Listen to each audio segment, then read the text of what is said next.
नमस्कार, मैं हूं अर्जिता मिश्रा और स्वागत है आपका इंडिया पब्लिक खबर में।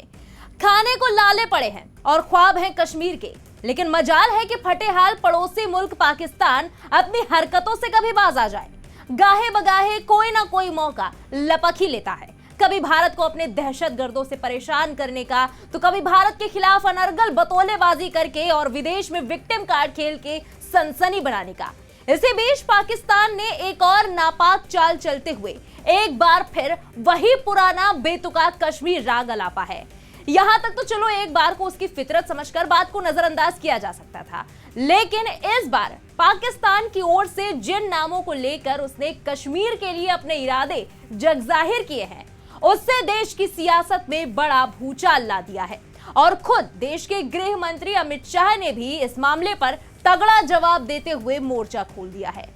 जम्मू कश्मीर में विधानसभा चुनाव के बीच पाकिस्तान ने मौका भांपते हुए सियासी आग भड़काने की कोशिश की है और कांग्रेस और नेशनल कॉन्फ्रेंस का समर्थन करके एक नए विवाद की पिच तैयार कर दी है। हाल ही में एक इंटरव्यू के दौरान पाकिस्तानी रक्षा मंत्री ने कश्मीर और धारा 370 को लेकर जो कुछ भी कहा, अब उससे बवाल मच गया है। पाकिस्तान के डिफेंस मिनिस्टर ख्वाजा आसिफ से सवाल पूछा गया कि शेख अब्दुल्ला और जवाहरलाल नेहरू ने 370 और 35A तय किया था। अब ये दोनों पार्टियां नेशनल कॉन्फ्रेंस और कांग्रेस इलेक्शन में कह रही हैं कि अगर हम जीत गए तो 35A और 370 की सस्पेंशन को खत्म कर देंगे। आपको लगता है कि ये संभव है? इस सवाल का जवाब देते हुए ख्वाजा आसिफ ने कहा कि मेरा ख्याल है कि ये संभव है। कांग्रेस और नेशनल कॉन्फ्रेंस दोनों की ही महत्वपूर्ण मौजूदगी है। इस इश्यू पर मुझे लगता है कि वादी यानी कश्मीर घाटी की जनता बहुत मोटिवेट हुई है। वादी के बाहर भी बहुत चांस है कि वो सत्ता में आए। उन्होंने स्टेटस रीस्टोर करने की मांग को इलेक्शन का मुद्दा बनाया हुआ है। अगर स्टेटस रीस्टोर हुआ तो मैं समझता हूं कि कश्मीरी लोगों को जो जख्म मिला है उसमें कुछ मरहम लगेगा। ख्वाजा आसिफ से एक और सवाल पूछा गया कि कांग्रेस कह रही है कि ये हक हम दिलवाएंगे। क्या हम ये कह सकते हैं कि आज पाकिस्तान की रियासत और भारत की कांग्रेस और नेशनल कॉन्फ्रेंस एक पेज पर है? इस सवाल का जवाब देते हुए ख्वाजा आसिफ ने कहा कि इस इशू पर यानी कि अनुच्छेद 370 पर बिल्कुल हमारी भी यही डिमांड रही है जब से मोदी साहब ने ये वार किया हुआ है कि कश्मीर का स्टेटस रीस्टोर किया जाए। ये बात पाकिस्तानी रक्षा मंत्री ने ऐसे वक्त कही है जब जम्मू कश्मीर में 370 हटने के बाद पहली बार चुनाव हो रहे हैं। यहां आपको याद दिला दें कि जम्मू कश्मीर विधानसभा चुनाव में नेशनल कॉन्फ्रेंस और कांग्रेस इस बार एक साथ मिलकर गठबंधन करके चुनाव लड़ रही हैं।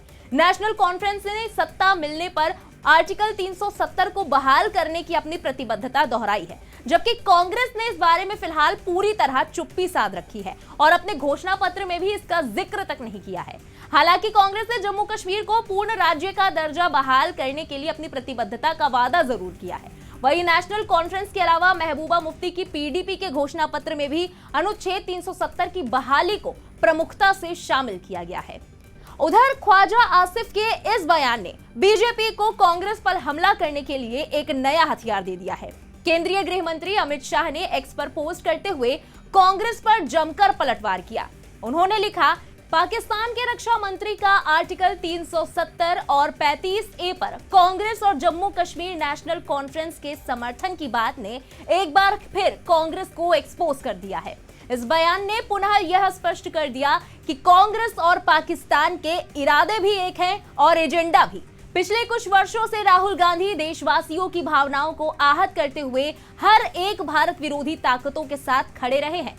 एयर स्ट्राइक और सर्जिकल स्ट्राइक के सबूत मांगने हो या भारतीय सेना के बारे में आपत्तिजनक बातें करना हो, राहुल गांधी की कांग्रेस पार्टी और पाकिस्तान के सुर हमेशा एक रहे हैं और कांग्रेस का हाथ हमेशा देश विरोधी शक्तियों के साथ रहा है।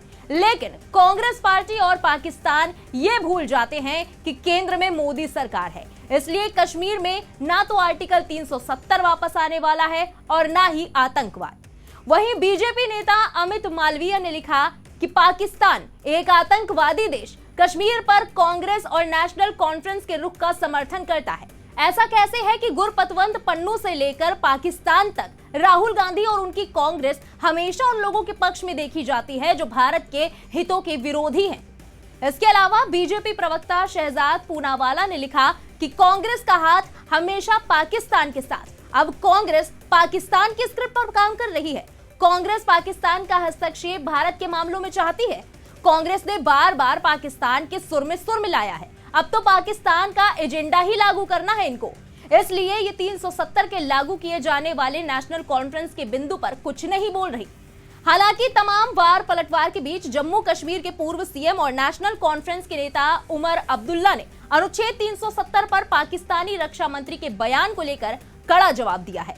उमर अब्दुल्ला ने साफ तौर पर कहा कि जम्मू कश्मीर का मसला भारत का आंतरिक मामला है और पाकिस्तान को इसमें दखल देने का कोई हक नहीं। उन्होंने कहा कि पाकिस्तान पहले अपना मुल्क संभाले, उन्हें हमारे चुनाव पर टिप्पणी नहीं करनी चाहिए। हमें पाकिस्तान से क्या लेना देना, हम पाकिस्तान में थोड़ी हैं। वैसे ये पहली बार नहीं है जब पाकिस्तान ने भारत के आंतरिक मामलों में दखल अंदाजी करने की कोशिश की है। अनुच्छेद 370 को लेकर पहले भी पाकिस्तान ने कई बार बयान दिए हैं, लेकिन भारत ने हर बार साफ किया कि ये उसका अंदरूनी मामला है। जम्मू कश्मीर में धारा 370 को हटाने के बाद से ये मुद्दा लोगों के बीच काफी संवेदनशील बना हुआ है, जिसको देखते हुए जहां नेशनल कॉन्फ्रेंस और महबूबा मुफ्ती की पीडीपी ने धारा 370 की बहाली को अपने चुनावी घोषणा पत्र तक में शामिल किया है, तो वहीं कांग्रेस ने अपने घोषणा पत्र में कुछ खास इसे तरजीह नहीं दी है।